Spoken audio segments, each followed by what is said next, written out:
அனைவருக்கும் வணக்கம். Welcome to Dharma academy. இந்த வீடியோவில் ஜனவரி 11ஆம் தேதிக்குண்டான கரண்ட் அஃபேர்ஸ் தான் பார்க்க போகிறோம். இந்த வீடியோவோட பிடிஎஃப் டெலகிராம் சேனலில் அப்லோட் பண்ணியிருக்கோம். டெலகிராம் சேனலோட லிங்க் டிஸ்கிரிப்ஷனில் இருக்குது. தேவைப்படுறவங்க போய் டவுன்லோட் பண்ணிக்கோங்க.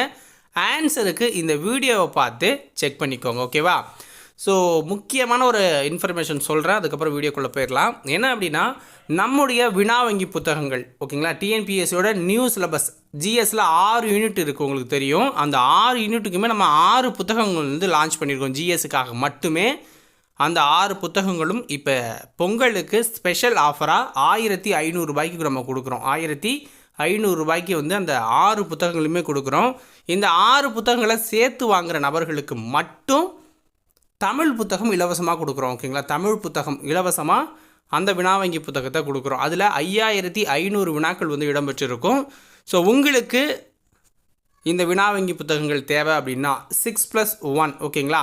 ஸோ தமிழ் புத்தகம் வந்து லிமிட்டட் ஸ்டாக்ஸ் தான் இருக்குது. ஸோ அது முடிகிற வரைக்கும் தான் அந்த ஃப்ரீயாக கொடுப்போம். அதுக்கப்புறம் இந்த 6 புத்தகத்தோட விலை தான் 1500 ஓகேங்களா. அதை நோட் பண்ணிக்கோங்க. ஸோ உங்களுக்கு தேவை அப்படின்னா டிஸ்பிளேவில் என்னுடைய வாட்ஸ்அப் நம்பர் சொல்கிறேன், அல்லது டிஸ்கிரிப்ஷன்லேயும் என்னோடய வாட்ஸ்அப் நம்பர் இருக்கும், நோட் பண்ணிக்கலாம். அல்லது தெரியாதவங்க இப்போ சொல்கிறத நோட் பண்ணிக்கோங்க. ஓகேங்களா, 96 98 64 51 26 இது என்னுடைய வாட்ஸ்அப் நம்பர். ஓகேங்களா, ஸோ நீங்கள் வாட்ஸ்அப் பண்ணலாம் அல்லது கால் பண்ணி கூட என்கிட்ட டீட்டெயில் கேட்டுட்டு அதுக்கப்புறம் புத்தகத்தை ஆர்டர் பண்ணிக்கலாம். ஸோ இந்த ஆஃபர் 6+1 ஆஃபர் வந்து பார்த்தீங்க அப்படின்னா ஜனவரி 18 வரைக்கும் மட்டும்தான் கொடுத்துருக்கோம். ஸோ பயன்படுத்திக்கோங்க மக்களே இந்த ஆஃபரை. வாங்க வீடியோக்குள்ளே போகலாம். முதல் வினா, 2025ஆம் ஆண்டுக்கான உலகின் சக்தி வாய்ந்த கடவுச்சீட்டு பட்டியலில் இந்தியா எத்தனையாவது இடத்தில் உள்ளது? 2025ஆம் ஆண்டுக்கான உலகின் சக்தி வாய்ந்த கடவுச்சீட்டு பட்டியலில் இந்தியா எத்தனையாவது இடத்துல இருக்குது? ஆன்சர் 85வது இடத்துல இந்தியா இருக்குது. 85வது இடம். ஓகேங்களா. ஸோ ஃபஸ்ட் பிளேஸில் எந்த நாடு இருக்குது அப்படின்னு பார்த்தீங்கன்னா சிங்கப்பூர். ஃபஸ்ட் பிளேஸில் வந்து சிங்கப்பூர் இருக்குது. தொடர்ந்து 2வது முறையாக அந்த நாடு தான் ஃபஸ்ட் பிளேஸ். ஆனால் போன முறை வந்து பார்த்திங்கன்னா ஜப்பானோட அதை வந்து பகிர்ந்துக்கிச்சு. 195 புள்ளிகள் எடுத்து முதல் இடத்துல இருக்குது. 2வது இடத்துல ஜப்பான் 193 புள்ளி. ஸோ 2018 23 வரைக்கும் ஃபஸ்ட் பிளேஸில் இருந்தது ஜப்பான் தான். அதை பீட் பண்ணி தான் இப்போ சிங்கப்பூர் வந்திருக்கு. 3வது இடம் அப்படின்னு வச்சுக்கிட்டிங்கன்னா ஃபின்லாந்து, ஃப்ரான்ஸு, ஜெர்மனி, இத்தாலி, தென்கொரியா, ஸ்பெயின் நாடுகள்லாம் 3வது இடத்துல இருக்குது. இந்த பட்டியலை வெளியிட்டது யாருன்னா குடியுரிமை ஆலோசனை நிறுவனமான ஹென்லி அண்ட் பார்ட்னர்ஸ் நிறுவனம் தான் வெளியிட்டிருக்காங்க. உலக அளவில் கடவுச்சீட்டுகளோட அங்கீகாரத்தை மதிப்பிடுவதற்கான ஒரு கருவியாக தான் இந்த அறிக்கையை எப்போதும் பார்ப்பாங்க உலக நாடுகள். 2024 இந்தியா 80வது இடத்துல இருந்துச்சு, இப்போ 85வது இடத்துக்கு போயிருக்கு. இந்த பட்டியலில் மொத்தமாக 199 நாடுகளோட கடவுச்சீட்டுகள் வந்து பட்டியலிடப்பட்டிருக்கு மற்றும் 277 பயண இடங்களும் இடம்பெற்றிருக்கு. ஓகேவா. ஸோ அடுத்தது பாருங்கள், தாம்பரத்தில் அதிநவீன மடிக்கணினி உற்பத்தி தொழிற்சாலையை தொடங்கி வச்சது யார்? தாம்பரத்தில் அதிநவீன மடிக்கணினி உற்பத்தி தொழிற்சாலையை தொடங்கி வச்சது யார்? ஆன்சர் அஸ்வினி வைஷ்ணவ். அஸ்வினி வைஷ்ணவ் அவர்கள் தான் தொடங்கி வச்சுருக்காரு. ஸோ இவர் யார்? மத்திய மின்னணு மற்றும் தகவல் தொழில்நுட்பத்துறை அமைச்சர் தான் அஸ்வினி வைஷ்ணவ். ஸோ ஜனவரி 10ஆம் தேதி தொடங்கி வச்சுருக்காரு. ஸோ இந்த கம்பெனியை சீர்மா எஸ்ஜிஎஸ் மடிக்கணினி உற்பத்தி நிறுவனமும் தைவானோட எம்எஸ்ஐ நிறுவனமும் இணைந்து தான் செயல்பட போகிறாங்க. இதற்கான ஒப்பந்தமும் இந்த அமைச்சர் முன்னாடியே போட்டிருக்காங்க. அடுத்தது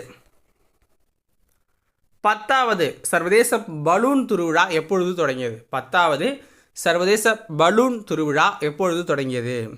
ஆன்சர் ஜனவரி 10ஆம் தேதி. மாமல்லபுரம் அடுத்த திருவிடந்தை அப்படிங்கிற ஊரில் 8 நாடுகள் பங்கு இருக்கிற இந்த திருவிழா அப்படிங்கிறது தொடங்கியிருக்கு. ஜனவரி 10லேருந்து ஜனவரி 12 வரைக்கும் இந்த திருவிழா நடக்கும். சுற்றுலாத்துறை மற்றும் தனியார் நிறுவனம் இணைந்து இதை வந்து நடத்துகிறாங்க. சுற்றுலாத்துறை ஆணையர் யாருன்னா ஷில்பா பிரபாகர் சதீஷ் தான் சுற்றுலாத்துறையோட ஆணையராக இருக்காங்க. 2025 இந்திய பொருளாதார வளர்ச்சி எவ்வளவு இருக்கும் அப்படின்னு ஐநா கணிச்சிருக்கு. 2025 இந்திய பொருளாதார வளர்ச்சி எவ்வளவு இருக்கும் அப்படின்னு ஐநா கணிச்சிருக்கு. 6.6%. 6.6% இருக்கும் அப்படின்னு கணிச்சிருக்காங்க. ஓகேங்களா. ஸோ 2025ஆம் ஆண்டுக்கான ஐநாவின் உலக பொருளாதார சூழல் அறிக்கையில் இது தெரிவிக்கப்பட்டிருக்கு. 2025ஆம் ஆண்டுக்கான ஐநாவோட உலக பொருளாதார சூழல் அறிக்கையில் இதை சொல்லியிருக்காங்க. 2025ஆம் ஆண்டுக்கான பிரவாசி பாரதிய சம்மான் விருது எத்தனை பேருக்கு குடியரசுத் தலைவர் வழங்கினார்? 2025 பிரவாசி பாரதிய சம்மான் விருது எத்தனை பேருக்கு குடியரசுத் தலைவர் வழங்கினார்? ஆன்சர் 27 நபர்களுக்கு. 27 நபர்கள் கொடுத்துருங்க. வெளிநாடுகளில் வாழும் இந்தியர்களுக்கு வழங்கப்படுற மிக உயரிய விருது தான் இந்த பிரவாசி பாரதிய சம்மான் விருது. வெளிநாடு வாழ் இந்தியர் தினம் அப்படிங்கிறது ஜனவரி 9 நம்ம அனுசரிக்கிறோம். இதை கொண்டாடுற விதமாக ஒடிசாவில் புவனேஸ்வரத்தில் 2 நாள் உச்சி மாநாடும் நடந்துச்சு. அதில் தான் இந்த விருதுகளை கொடுத்தாங்க. உலகின் மிக வெப்பமான ஆண்டாக சர்வதேச வானிலை அமைப்பு எந்த ஆண்டை அறிவித்துள்ளது? உலகின் மிக வெப்பமான ஆண்டாக சர்வதேச வானிலை அமைப்பு எந்த ஆண்டை அறிவித்துள்ளது? ஆன்சர் என்னென்னா 2024ஆம் ஆண்டு. 2024ஆவது ஆண்டை அறிவிச்சிருக்காங்க. 1800களில் உலகத்தோட வெப்பநிலை ஒரு கணிப்பில் இருந்திருக்கும்.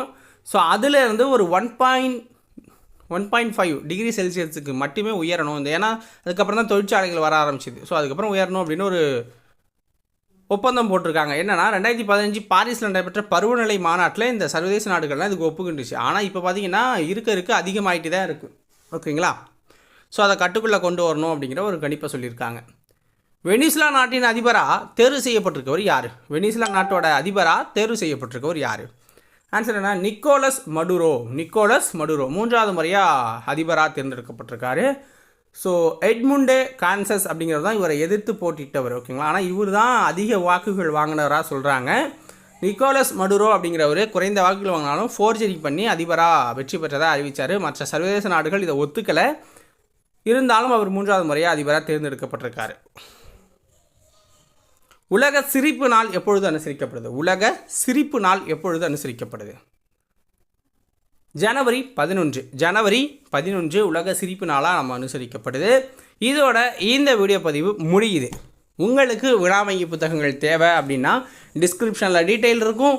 ப்ளஸ் நான் வீடியோட ஃபர்ஸ்ட்லையும் சொல்லியிருப்பேன். அதை பயன்படுத்திக்கோங்க மக்களே. நன்றி, வணக்கம்.